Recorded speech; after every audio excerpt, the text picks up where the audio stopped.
I'm looking at this question of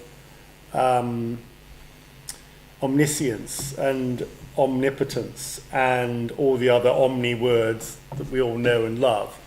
There is so much being written and spoken about us humans, for want of a better denomination, being unlimited beings, and I resonate with that. I can, and it's something that in fact is encouraged in a coaching sense, by certain coaches and depending on the philosophy, of course. But it's like we strive so much to be limited, because, and you've, I think, just given an example of that. I mean, whether you did it consciously or not, I don't know. It's like you're saying, yes, I have, someone would say, you do have all the knowledge, you are omniscient, but in my present state, whatever that means, I don't think I am. Now, if we are, then how can we not be? Exactly. Like. So there's got to be. So that means we are subservient to something. We must be subservient to something.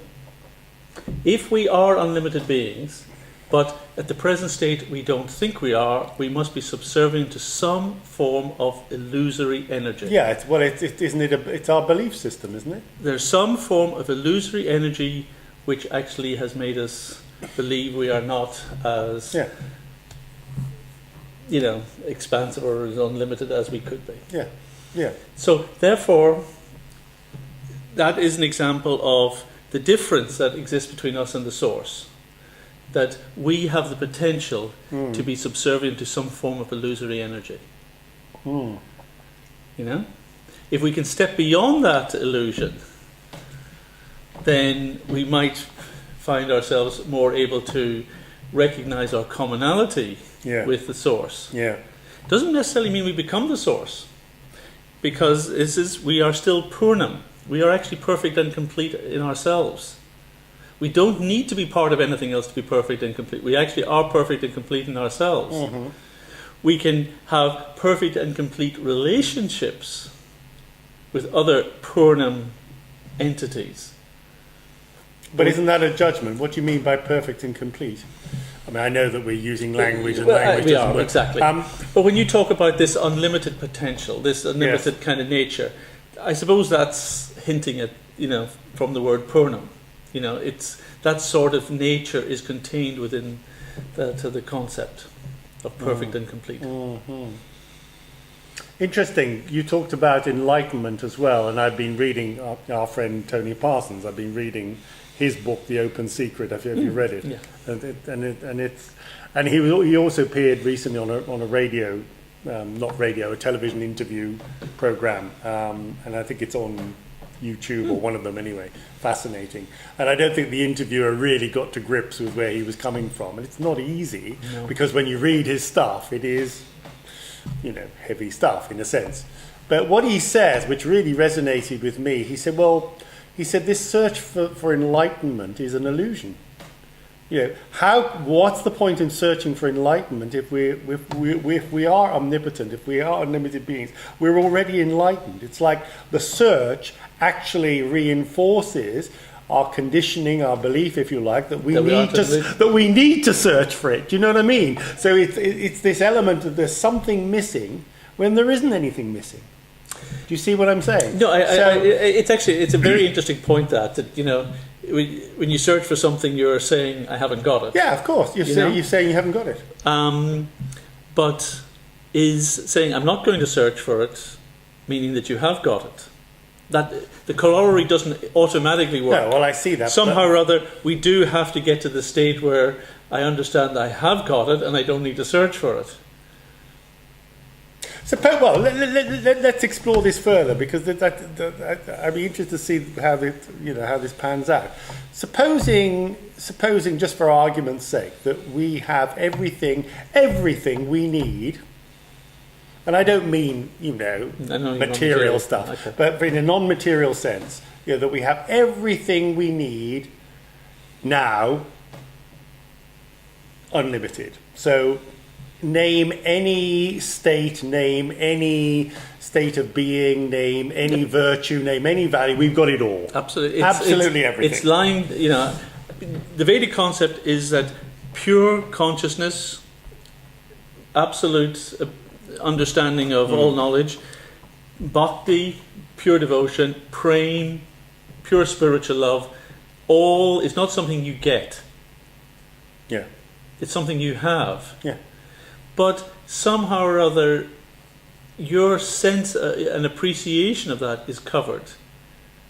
Again, it's back to this point that we are somehow or other subservient to some form of illusion that does not allow us to see what actually is blindingly obvious, and what is this unlimited. So are you saying we need the illusion to get where we're going, even though we don't need to go anywhere to get there? The point is that we are somehow subservient to an illusory energy. But why are we subservient to that illusory energy? The Vedas come back to the point, it's a choice. It's a wish to be illusion. Okay, so it's like playing the game. It's a wish not to recognize everything that you are and could be. Right.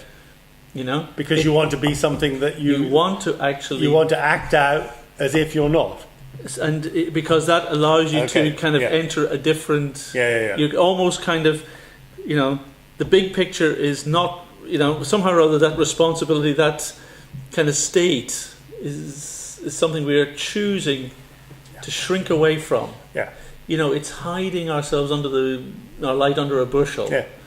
It's choosing not to be as big as we can be. Yeah.